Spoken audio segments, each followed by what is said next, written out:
to Environment and Safety Management Institute professional training on environmental safety. Today, I want us to look at emergency preparedness. Emergency preparedness. Now, we will begin to look at the foundation of emergency preparedness. Now, emergencies are unplanned events or those things that happen that require immediate action to protect the people, the properties, and the environment. Effective emergency preparedness minimizes harm through advanced planning, through training, through resource allocation, and also through proper organization. Now, each and every organization must prepare for emergencies, even though the specific events about these emergencies cannot be predicted. Emergency preparedness have a lot of benefits when you do your emergency planning very well. A well-planned or a well-prepared organization reduces injuries and fatalities and also minimizes property damage and business interruptions. They protect the environmental resources. They maintain the stakeholder confidence that has been reposed in this organization. They ensure that the regulatory compliance that were required by them by law are met, and they also recover operations more quickly when the planning is properly done. Now, for you to do a proper planning, we have what we call emergency risk assessment. Emergency risk assessment. Emergency planning begins by identifying potential emergencies based on facility characteristics, operational hazards, and geographic location. Now, when we are talking about potential emergencies, we talk about things like fires and explosion, chemical spills or chemical releases, medical emergencies and traumatic injuries. We talk about natural disasters like flooding, earthquake, hurricanes, tornadoes. We talk about utility failures like power failure, water failure, communication failures, or sometimes security incidents like maybe workplace violence, terrorism, civil unrest, and all that. There is also other forms of emergencies like transportation accidents, process upsets or equipment failures, environmental releases. These environmental releases can be releases into the air, it can be releases into the water, or sometimes environmental releases into the soil. Now, for each potential emergency, access, likelihood, potential severity, warning time available, and duration is very, very important.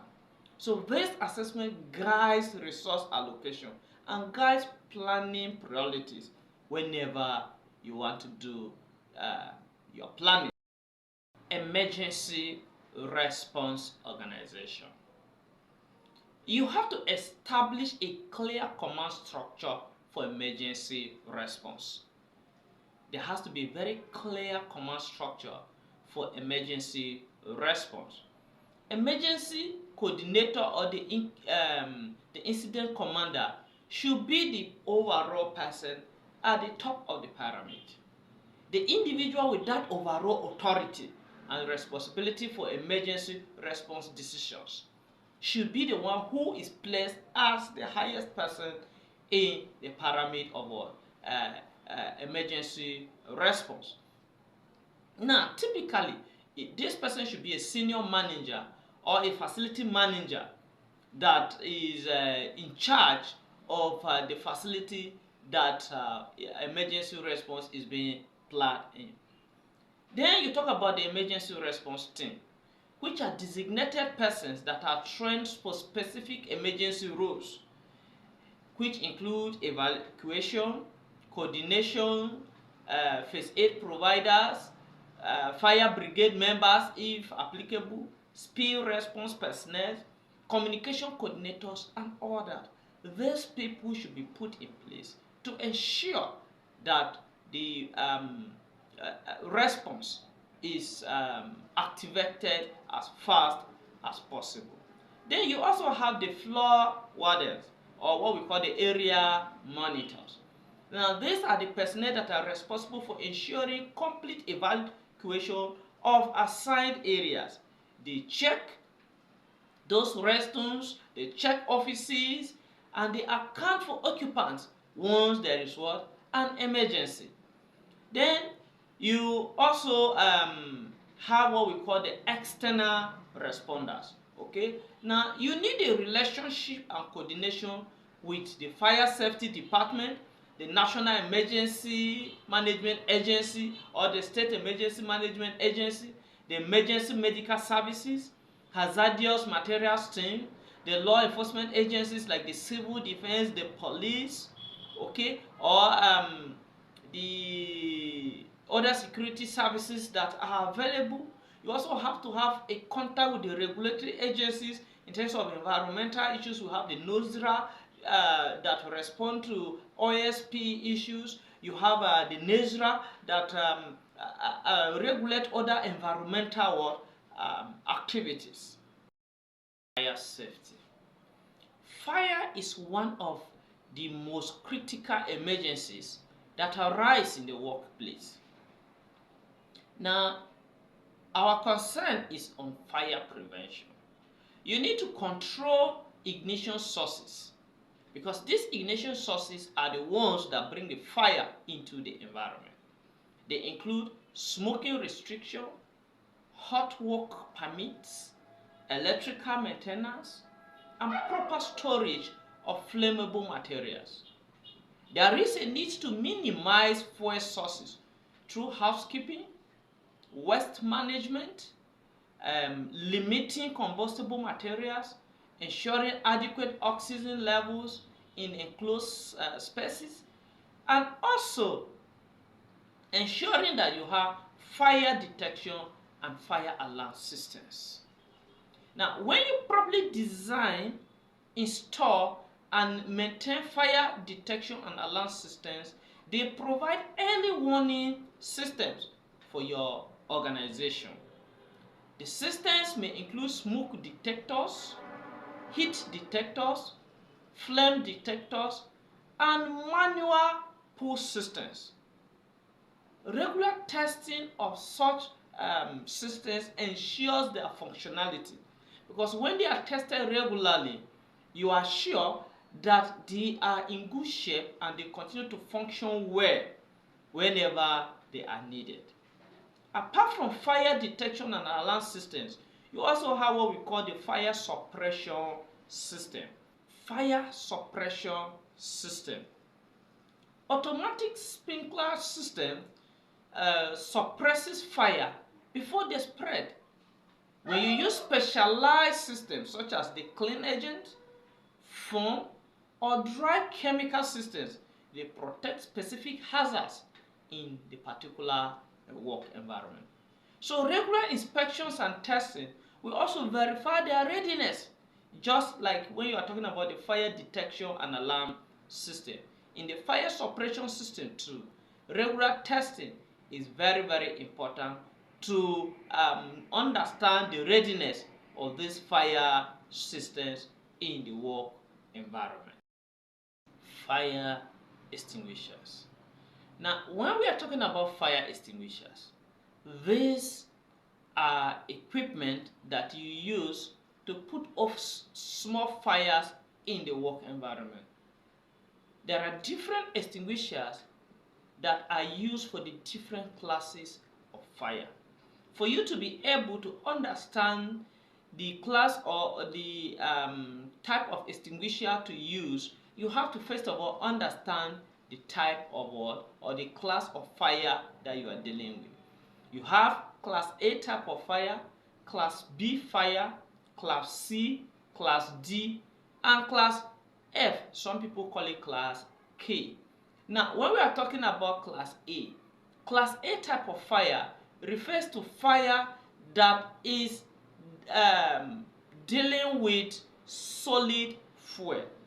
Ordinary combustibles like pepper, like cloth, like wood, we classify them as Class A type of fire.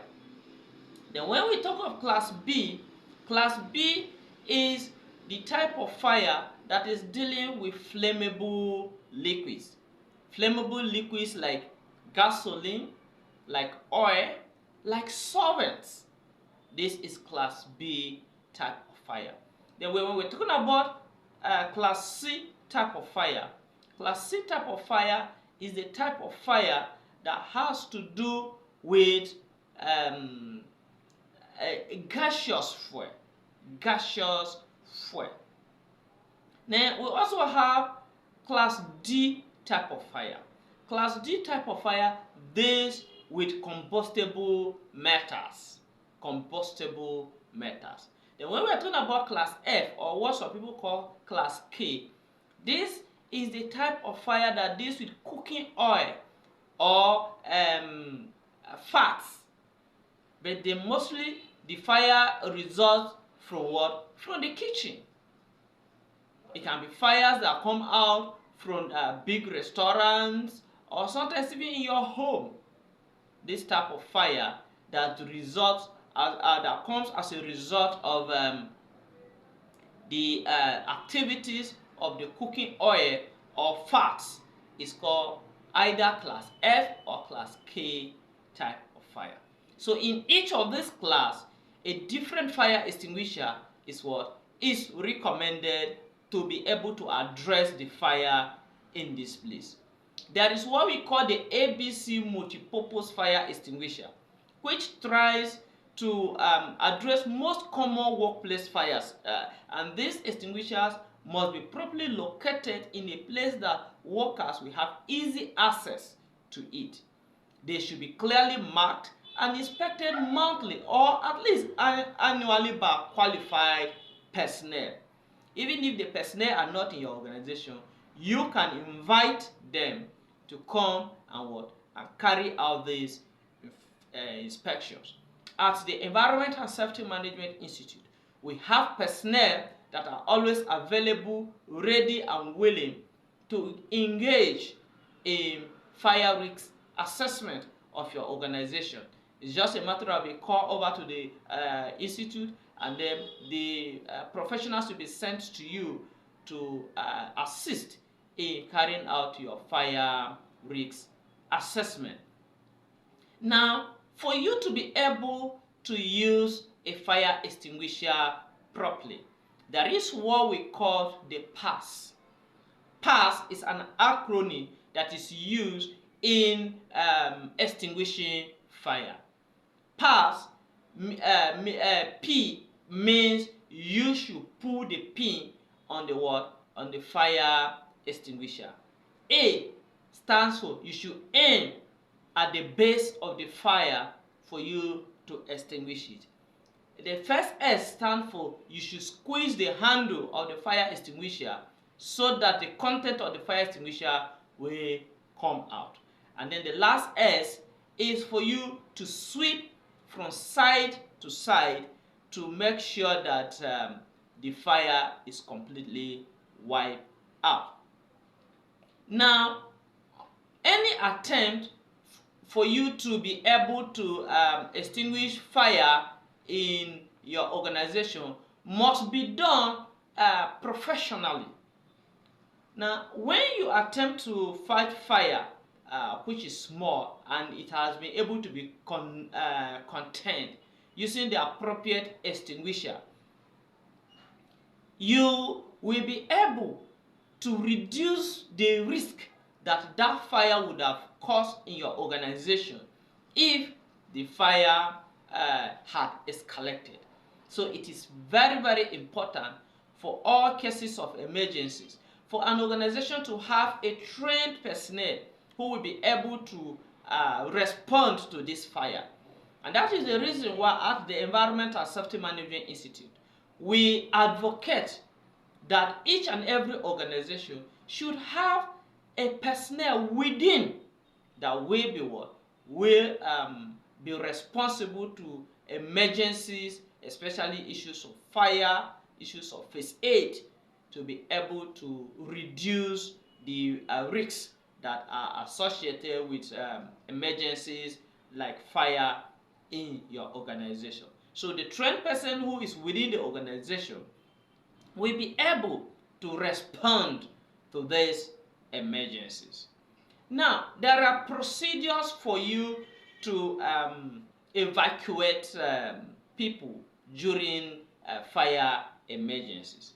Immediately when the fire alarm sounds, that is when the evacuation process should begin.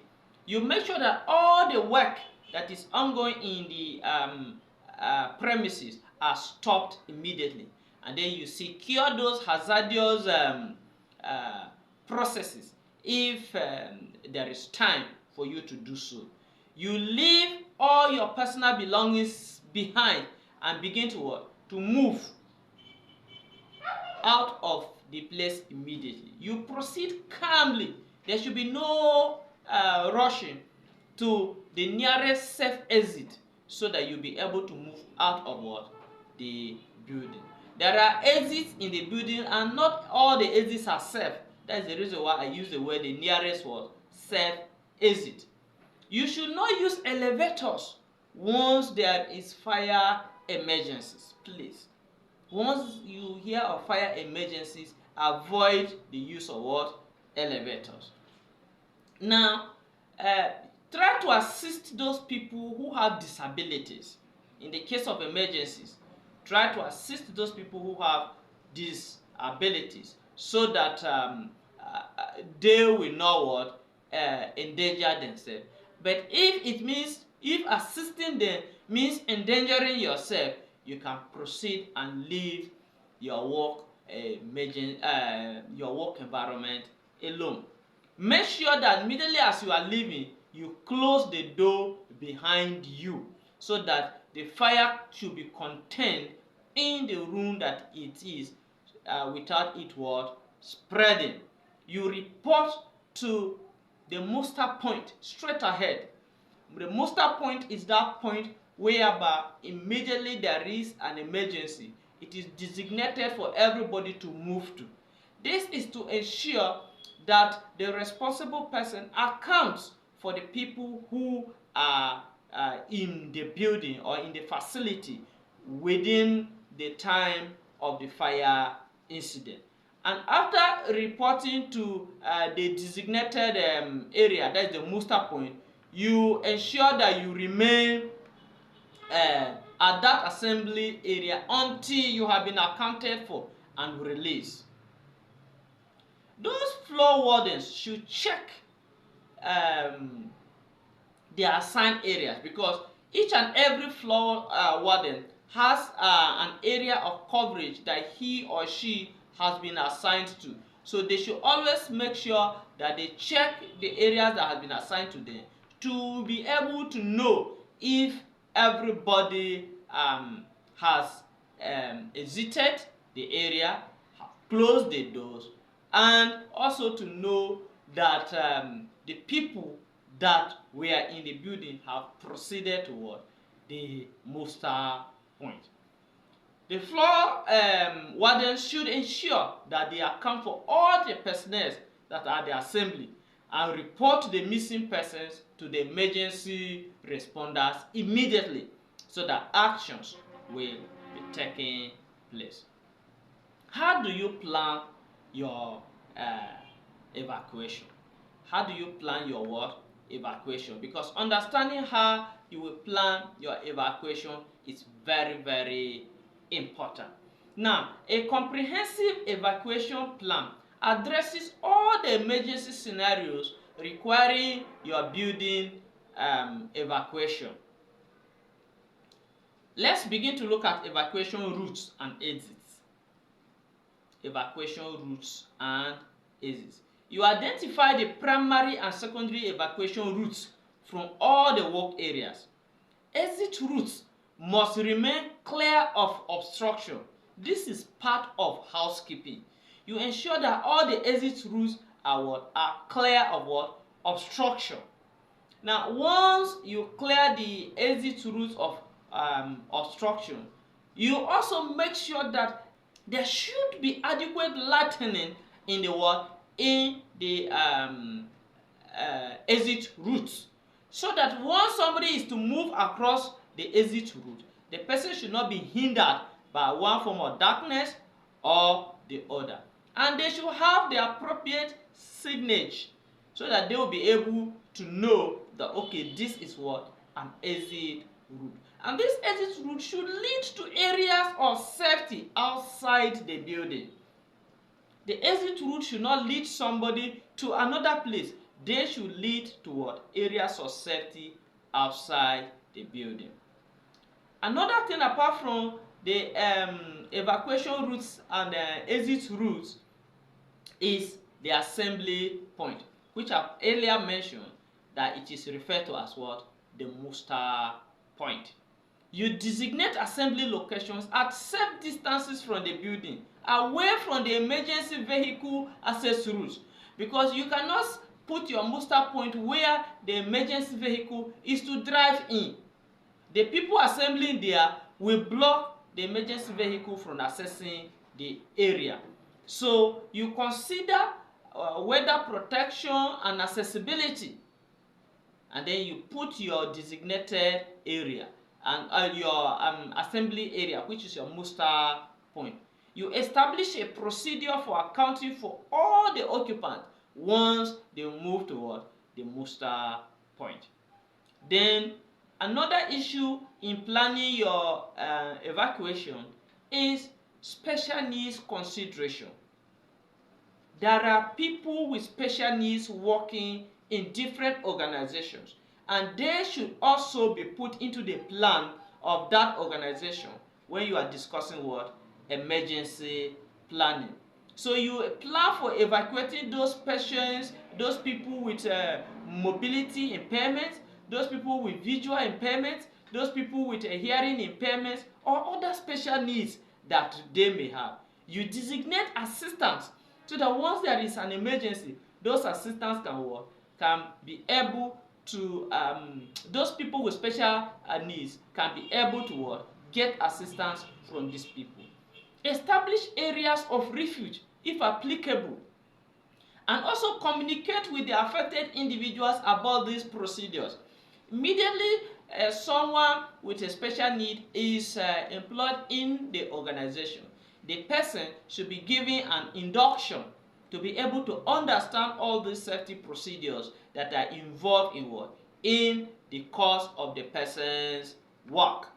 Now, another thing that you also need to plan for is drills and exercises. You conduct evacuation drills at least once every year or more frequently as required by the regulation or the facility complexity. Now, these drills, they are test procedures. They familiarize the occupants of this facility with those routes, those assembly areas, and identify improvement opportunities in the course of this. You document this drill according to participation rates and evacuation times that were recorded, and the deficiencies that were noted in the course of these drills. Once in a while, now for those of you that, let me use this as an example, for those of you that studied or are from countries like Nigeria, where there is what they call the National Youth Service Corps. Now, you will discover that part of the things that, part of the drills that the National Youth Service Corps in Nigeria do to the corps members while they are in camp is what is called the fire alarm. At the middle of the night, they will raise an alarm of fire, and people will exercise on how an emergency situation like that should be responded to. Sometimes there may even be no light, and then they will just start shouting, fire, fire, fire, and you see people running out Now, this is a form of a drill. But then in the course of your organization, this exercise, this drill should be purposefully done so that the people will keep getting familiar with. In the case of emergency, this is where I'm to run to. In the case of emergency, this is where I'm to stop. In the case of emergency, this is how I'm to assist somebody. These things should be done regularly so that the workers become familiar with whatsoever thing that will come upon them in the course of what? In the course of their duty. Now, another thing you also need to plan for, apart from the drills, apart from people with special needs, apart from evacuation routes and all that, is shelter-in-place procedures. Now, some emergencies such as hazardous materials release in the surrounding community are severe, and they require what? They require shelter that you take in the building. For instance, if you look at issues like severe weather conditions, they require sheltering. Okay, and this sheltering is done inside the buildings rather than what? Evacuation. Maybe there is issues of rain or windstorm. Okay, the people don't need to run out of the building. They need to what? To run into the building. So instead of evacuating them out of the building, you take them into the building. So you should plan for such emergencies. Therefore, when you are building, when you are doing your offices and whatsoever, there should be space within the building so that in case of such emergencies, people can even run into and gather inside until the severe weather condition is what? Is off. Such procedures should specify when shelter in place is appropriate. They should have interior safe locations. They should have methods for sealing up the rooms if applicable, and also communicate the protocol of doing so to the people that are involved, so that this will help them. This will open up for them to be able to understand that in case of such emergencies, they will be able to run and have themselves secured. Let's move to first aid and medical emergency. First aid and medical emergency.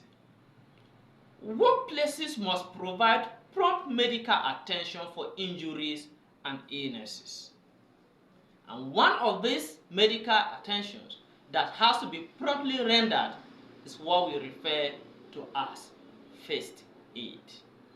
When we are talking about first aid is that first treatment given to an injured person before the arrival of what? A doctor. That first treatment given to an injured person before the arrival of what? A doctor.